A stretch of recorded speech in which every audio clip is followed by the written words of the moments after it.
I'm SP from Better Podcasting, a show dedicated to help make your podcast better. And it is part of the Gonna Geek Network, just like the show you're checking out now.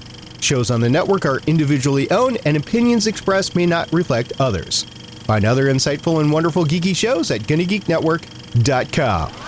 Hey guys, welcome back to the show. Josh here. Today I'm going to lightly roast, potentially, but more so just see if my top 10 Buffy episodes of all time aligns with the top result here in Australia when I Googled the phrase top 10 Buffy episodes ever, which is an article from 2017 from Rolling Stone.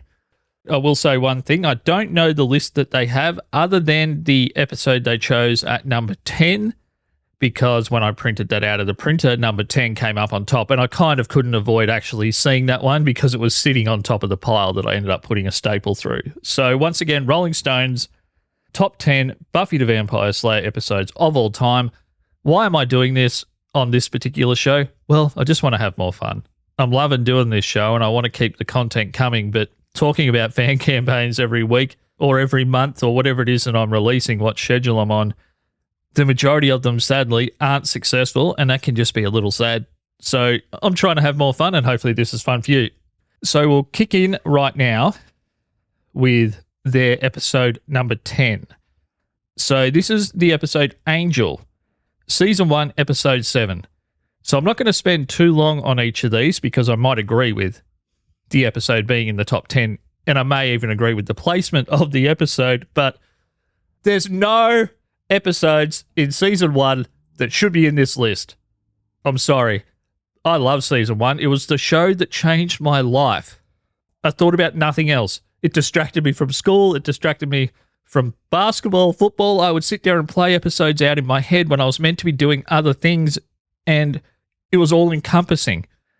But across the whole run of Buffy the Vampire Slayer, the best episode of Season 1 is only slightly better than an average episode in the later seasons. So, number 10, Angel, get it out of there. I'll come back and I'll put in replacement episodes if I feel that I need to. So, number 9 is The Wish, Season 3, Episode 9. I do remember really liking this episode. It's actually probably not one I would have come up with off the top of my head for a top 10, but it is one of the best episodes of Season 3. It featured a whole bunch of characters. The scene that it was set in was super fascinating. So, yeah, I think The Wish should probably be in there. Number 8, Hush. Righto. Hush has to be in the top 10. It's one of the best episodes of television ever. It's one of the funniest episodes of any show I've ever seen. You don't even need to be a Buffy fan, I think, to agree with that. It was just so well written. Having it at number 8 is ludicrous. If you had to show someone just 3 or 4 episodes of Buffy the Vampire Slayer to get them into the show, Hush would be in it every day of the week. You're not going to show them a finale or something that took a big story arc. Hush is the best single episode of Buffy, other than maybe one other one, featuring a creature of the week. It's perfection and hilarious. So having it at number 8 is just silly, but I'm happy it's in the top 10. If they left it out, I would have stopped recording this episode. Okay, number 7, Becoming, Season 2, Episodes 21 and 22. So I may have forgotten just The Wish, Season 3, Episode 9, and Hush is Season 4, Episode 10. I wanted to cover that off in case you want to go rewatch any of these. So, Becoming, Season 2, Episodes 21 and 22. As a combined double episode, it probably was the strongest television that Buffy had produced up until that point. And it had the hallmarks of what the show would, over time, become probably most well known for, and that's being able to balance humor and darkness and tragedy and loss and sacrifice, all in a very watchable way and a very rewatchable way. So they were pillar episodes of the first 2 seasons. I think they have to be there. Number 7, I think, is about the right spot for that because the writing certainly wasn't where it got to in season 5, 6, and 7 in terms of maturity. But up until that point, probably the best episodes they had. Okay, number 6. This was the other, I guess you'd call it a creature of the week kind of episode, but also one of the most memorable episodes of television from that period, and certainly one of the bravest episodes that I can remember in terms of the presentation style of the story. And that's the musical episode Once More with Feeling, which is season 6, episode 7. Now, I think a lot of people would say that's the only great episode from season 6, and I personally think that season 6 massively underrated. It was a very different tone for a television show at the time, and I think that people found it too dark, too tragic at times. Characters were acting against their best interest more often than not in that season, and I think at the time that may have rubbed people the wrong way. Now, when I look back with 2025 eyes, I've just watched Buffy in full, by the way, guys, in the last probably month and a half. Season 6, it's a heavy hitter. It might be honestly up there with season 5 and 7 for me for best season of Buffy. And it's for completely different reasons than I like any other season of Buffy. And maybe that's why at the time it just felt so hard for people to get into to the same degree that they had after season 5, which I mean is probably the best season. So it's a little bit of extra pressure on season 6. You're backing up season 5. So, yeah. Okay, number 5. This is one I expected to be in there, but I would have thought that it would have been lower. And that's Graduation Day. Season 3, episodes 21 and 22.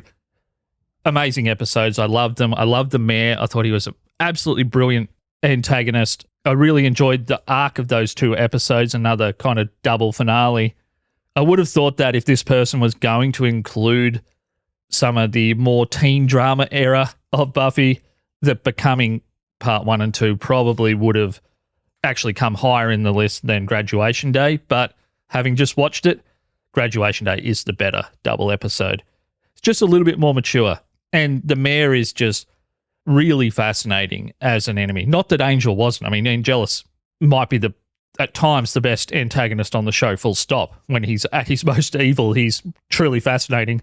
But I think the mayor just had this creepy comedic likability. It's like, why do I like this guy so much? Because he's completely despicable, but I'm fascinated and kind of want this guy to win at times because he's just so funny. So Graduation Day, season 3, episodes 21, 22. Coming in at 5, I would have thought it'd be a little bit lower. Should definitely be in there, though. Okay, number 4. We're getting into the business end. The Gift. Now, I've just rewatched Buffy, and I don't know. There's one episode that I think is better than The Gift, but I think The Gift might be the best episode other than number 1. It's the second best episode of Buffy, having just rewatched it to me. It's complete. It has everything in that finale, from the amazing antagonist to the team having to come together to overcome an insurmountable evil, to James Masters, Anthony Stewart Head, and Sarah Michelle Gellar specifically, absolutely crushing the acting. Incredible acting. And just as a side note, I don't think because I was so in the Buffy universe back in the day that I realised how frigging incredible Sarah Michelle Gellar is. Gosh, yeah, incredible. And she is just at her pinnacle in The Gift. So season 5, episode 22, The Gift should be in there. I wouldn't have been surprised if it was number 1. It had to be in the top 5. Okay, so number 3. This is an episode I thought might make it in there. And once again, as I said, season 6, there's more great episodes in season 6 than people gave it credit for at the time. It's only now, with modern eyes and having had television challenge us on sexuality, identity, loss, tragedy, sacrifice, so much more, probably post-Buffy than ever before Buffy. I don't think we gave episodes like this one enough credit at the time, and that's Seeing Red, season 6, episode 19. So I won't spoil anything in that episode, but there's real tragedy at the end of Seeing Red, season 6, episode 19, if I didn't say that. But should it be top 10? And top 3, I mean, no. I'm sorry. I would have thought it should definitely be in the top 20, for sure. As there's more episodes in season 6 that should be in the top 20 episodes of Buffy if you made a list that went to 20. Seeing Red, I don't think it's quite rewatchable enough compared to some other episodes to be that high. And even in the top 10, I would have had it just probably outside the top 10. But it does have a lot of themes that feel very contemporary and very modern. We've got to keep in mind, guys, that an episode like Seeing Red, that came out in 2002. I'm just confirming. Yeah, May 7th, 2002.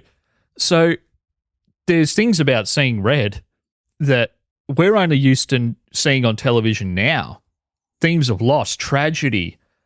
Once again, I'll try not to spoil things, but characters experiencing extreme moments of grief and hatred. These are things that weren't as common then. So maybe this episode, when I think about it, because it is an encapsulation of what season 6 I think was trying to achieve a lot of the time, maybe it has to be in the top 10. Maybe I've changed my mind on that. Once again, guys, I haven't seen this list. I'm kind of thinking this out in real time, and I appreciate you guys sticking with me, but it definitely isn't in the top 5, because if you were to show someone the show to try to get them into the show, you wouldn't say this is at the best end of Buffy. It's not quite universal enough in terms of the performances and the themes to make the top 5. And we also, at this point, I need to remind you guys that I'm not talking down about these episodes. We're grading these on a scale of, if you're one of the best shows ever, how good are your best episodes? It's like Battlestar Galactica 2004. Every episode is benchmarked against 33, the first episode, because it's absolutely extraordinary. So a great episode of any other show might not make the top 30 of a Buffy because the best episodes are so great. So Seeing Red probably should be in the top 10 now that I think about it, but when I watched through everything, it didn't stand out to me to that level. But I might be changing my mind. I'll have to have more of a think about that, and I'll update you in the future. Okay, here's an episode I expected to be in there. I knew that it would be ranked really highly, but I don't believe it should be in the top 5. And that's Innocence, Season 2, Episode 14. I said earlier that Becoming from Season 2 was the first truly great episode. I probably misspoke there when I think about it. Innocence was the first extraordinary episode of Buffy. Is it number 2? No. The Gift is better. The Gift is more complete. It's more mature. It has more great performances from more characters than Innocence. But as far as nailing the arc of a character and a love story, yeah, it's an extraordinary episode. I know I keep saying extraordinary, but it really is. I rewatched it, and that one did stand out from Season 2. It's like, wow. Sarah Michelle Gellar is magisterial. And Sarah's performance in this episode is why it deserves to be in the top 10, but there wasn't much around that's top 10 worthy, is what I'm getting at. Once again, the ultimate scale. One of the best shows ever created. How good is your second best episode? Innocence isn't the second best episode. Should be in the top 10 though. And before I go back and replace an episode, because I'm going to give you another option to replace Angel from Season 1, because once again, no episode in Season 1 is good enough for this list. We'll talk about number 1 quickly. Now, I'm going to avoid talking about this at length because I can't talk about this episode without getting upset. And that's from some personal history of my own, but also how freaking amazing this piece of television is. It's The Body. Season 5, Episode 16. I'm actually running out of superlatives here. I've used the word extraordinary so many times.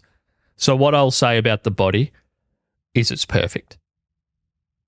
Okay, so I'm going to replace number 10, Angel, which is an okay episode. Not top 10 though, come on.